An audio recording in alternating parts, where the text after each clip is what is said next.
Good morning, guys. We're in Germany in a town called Baden-Baden. It's kind of in the, I guess, the southwest corner of Germany, quite near the French border. We flew in last night from Brighton in the UK, and we're just about to meet up with my friend Felix. A lot of you know him. He originally had the Expedition Happiness, the big school bus that I now have in the US. And yeah, I came and visited him, I think, earlier in the year. But he lives nearby, so he's going to take us out for lunch. We're going to hang out, maybe chat a little bit about the documentary, because he's had quite a bit of experience. He's just released his own documentary about the school bus. But yeah, and then I think later this afternoon we're going to be heading to Austria. I was contemplating staying in Germany and shooting some stuff for the documentary, but I think the plan now is, just so I can say I've officially done every leg of the journey, is yeah, stick with these guys, and then tomorrow, when we need to put the plane in for maintenance, I'll come back to Germany, and apparently there's some cool opportunities here to interview people, some Syrian refugees that have come into Germany, so that's the plan. Guys, we've met up with Felix. What's up? Yes, bro. Felix kindly got us a place to stay last night. Now we're heading out for lunch. Oh yeah, this is Dima as well, if you didn't watch yesterday's vlog, who's randomly tagged along from the UK, which is cool. This is what I love, this kind of stuff. He's actually the only person I've ever met that's taller than Louis. and he's travelled to more countries than me as well, which is pretty impressive. Really?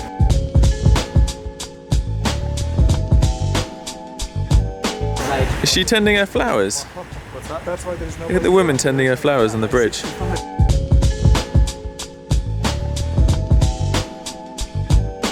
Felix has quite a fast car, and we were just talking, like, theoretically, could we race these guys to Austria, to just outside Vienna? Over there, really good.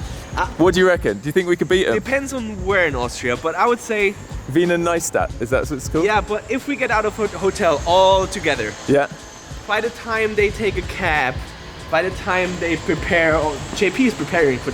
It probably takes like 45 minutes just to do a pre-check on the flight and all that. Okay, then another 45 to get to the airport, another 2 hours until takeoff because they are not allowed to take off, whatever.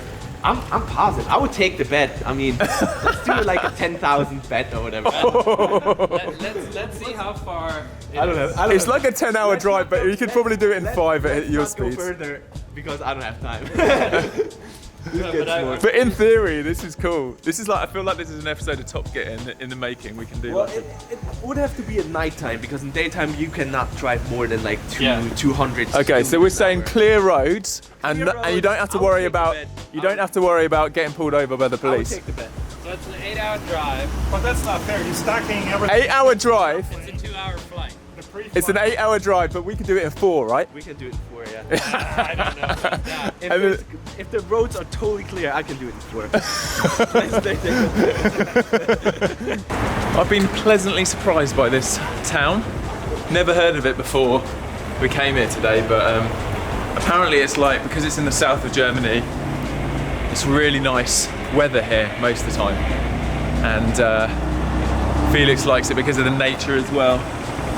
He was saying how much he hates cities, and I can kind of relate to that. Like, I don't have a hatred towards cities, but I do enjoy having a bit of less of that kind of chaos and noise and stuff, and having somewhere to chill. Yeah, I don't know if I could live permanently in a real hustle bustle of a city, but I don't know. What do you guys feel? Do you like that kind of energy? Do you thrive from that, or does that drain you? I guess that's the question. It's a bit like whether you're an extrovert or an introvert.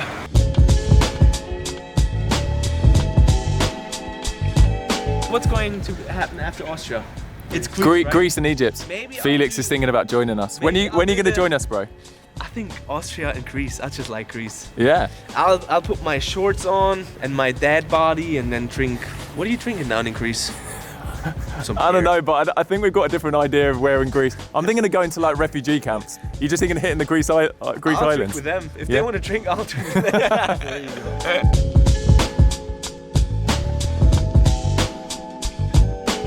Germany. I'm going to be back. So the plan is, I don't know if I was saying earlier, but we're going to drop the plane in Austria for some maintenance. It needs to be there for quite a while, like more than a week, unfortunately. but I'm going to be on a mission at that point. First stop is coming back to quite near here, and yeah, hopefully get to do some interviews and meet some Syrian refugees and some local Germans, and kind of get my head around the whole dynamic going on there. And then yeah, off to explore some other areas, possibly Greece, and I don't know, we're on to Egypt after that. But yeah, I'm going to meet these guys back, or JP back, next weekend. Austria, baby, let's do this. Oh. Oh, can I just squeeze in behind you? Yeah, we were just gonna leave you. Oh, yeah, well, I guess, I mean, you can if you want. November 210 Echo Uniform in 210 degrees 4 knots, runway 21 now clear for takeoff. And the airport frequency is Strasbourg on the 119.575. You have a good flight, sir. Goodbye. Want me to get it? Yeah. Clear for takeoff, runway 21. We have the frequency November 210 Echo Uniform. Good day. Correct, Delta Echo Golf. You have the departing Cessna 210 in sight on the runway. Cessna in sight, Echo Golf. Delta Echo Golf behind the departing traffic line of runway 21 behind. Delta Echo Golf, line up 21 behind. Correct.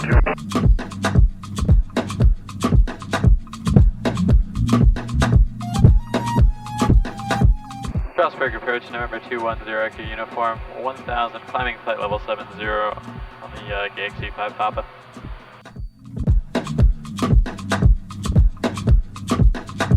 So is that France over the river? Yeah. Yep. I think that's, what is it, the Rhine? Is that right? Oh, nice. Is that what it's called? Might be. That's what that, yeah, that's a river in Germany, yeah. Does anyone like ginger and chocolate? I have some amazing dark chocolate with ginger in it. I'll try it. Do you like ginger? Not too much. Oh. Is it like really gingery? I mean, it's not unbearable, but it's definitely got a strong ginger taste to it. Okay.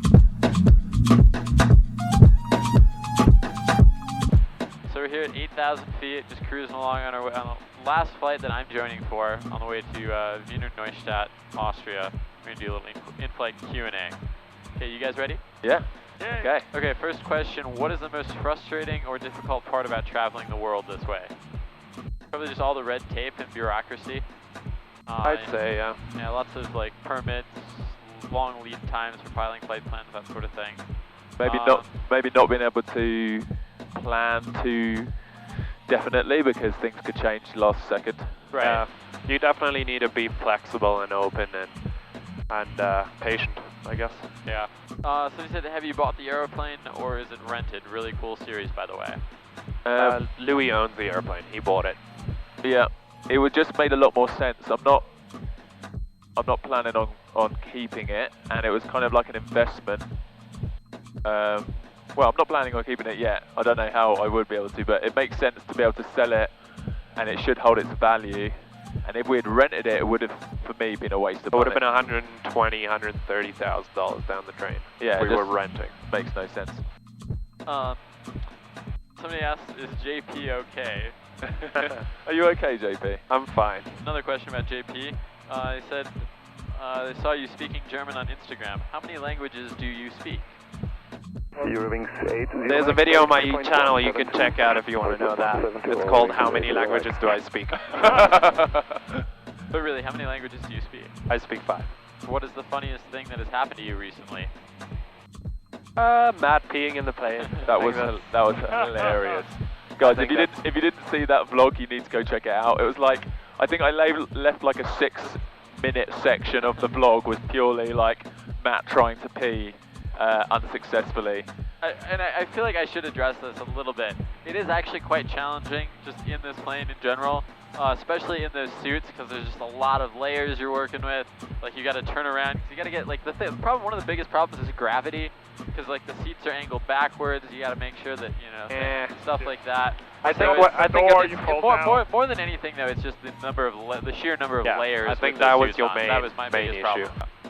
How much do you sleep on average per day, and also will you ever visit Sweden after your trip? For who is that? For Louis, I guess? Everybody, I guess. But mostly, I mean, we try to get plenty of sleep to fly. Last night, I reckon I got like 3.5, and then another 20 minutes now. So yeah, and then some days I'll get more. We can't do soon. Fair enough. But I'm not encouraging everyone to like try and survive on a little amount of sleep. But on this trip, I'm willing to sacrifice a bit of sleep to try and get the vlogs edited and uploaded. And I way underestimated how long these vlogs were going to take to edit. I knew they were going to be a challenge, but this is like next level. But I kind of like that challenge. So we're almost to the airport. I think this is probably a good one to end on. What so far has been something you will remember the most about this trip? Flying over the Greenland ice cap. Oh yeah. Just flying at Greenland in general for me was just like that.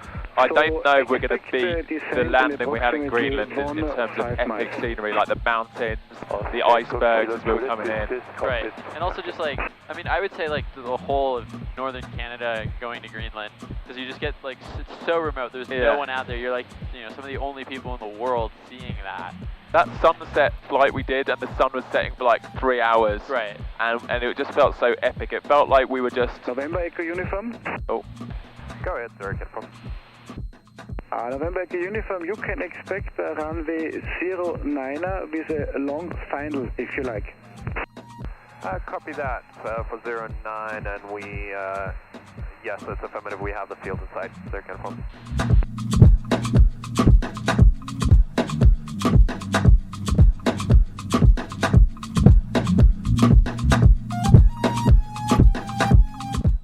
So typically, would have we dropped altitude sooner? Well, so the problem is these mountains here, so we just couldn't go, we had to kind of stay up and then come down once we get to the valley here. We'll be alright now, we'll just S-turn it then. Yeah.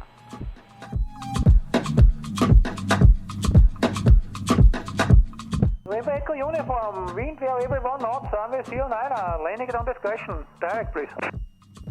Let's land 09. 0 confirm.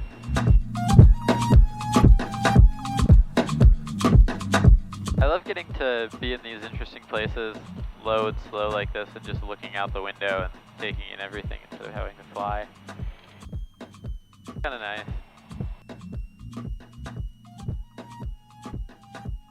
There's Diamond. Yep, lots of them.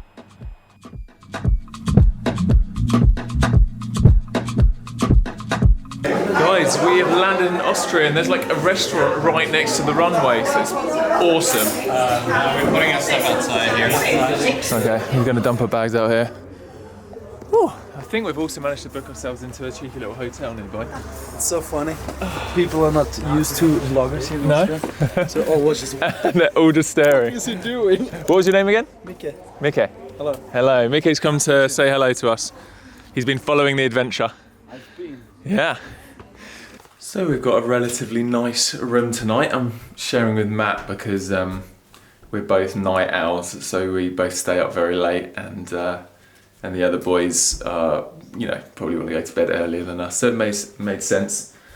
We've spent most of the evening so far just trying to figure out a bunch of stuff, which I'm not going to bore you with, but turns out, yeah, a lot of the things we're trying to do with flying around the world and, you know, filming stuff and finding interesting stories, it doesn't always fall into place as planned. It gets a bit more complicated. So currently I'm trying to figure out whether to drive or fly back to near where we just were this morning in Germany to try and to do some filming and capture some kind of documentary footage, and then from there, whilst the plane's getting maintenance and JP needs to shoot off for some stuff, whether I then fly elsewhere, but it's just a bit tricky trying to figure it all out. So, and also I just hate getting up super early and flying places on budget airlines. They probably won't let me take my bag on as carry-on and stuff like that. Anyway, I'm not going to bore you with it anymore, but it's been a fun day. It was nice doing our final flight together with Matt. It's been a good time, bro. Yeah, it's been so much fun. I'm gonna be sad to leave. Yeah, it's yeah. I feel like this isn't the last adventure we're going to have together, though. I'm pretty confident of that. Yeah. But you've been a good help for this trip. Thank you so much for all your wisdom. Thanks for bringing me along. Yeah, and if you haven't, guys, definitely go and subscribe to Matt, and he can take you on these adventures from his perspective. All the flights we've been doing, Matt's been kind of narrating and taking you on his own journey in his own style. So yeah, be sure to go and subscribe and wait for those videos. And yeah, let us know where we could do some future adventures as well. But yeah, I'm gonna sign out here, try and do some editing, try and get a little tiny bit of sleep, and then I'll catch you in the morning. Peace out, enjoy life, and live the adventure. Boom.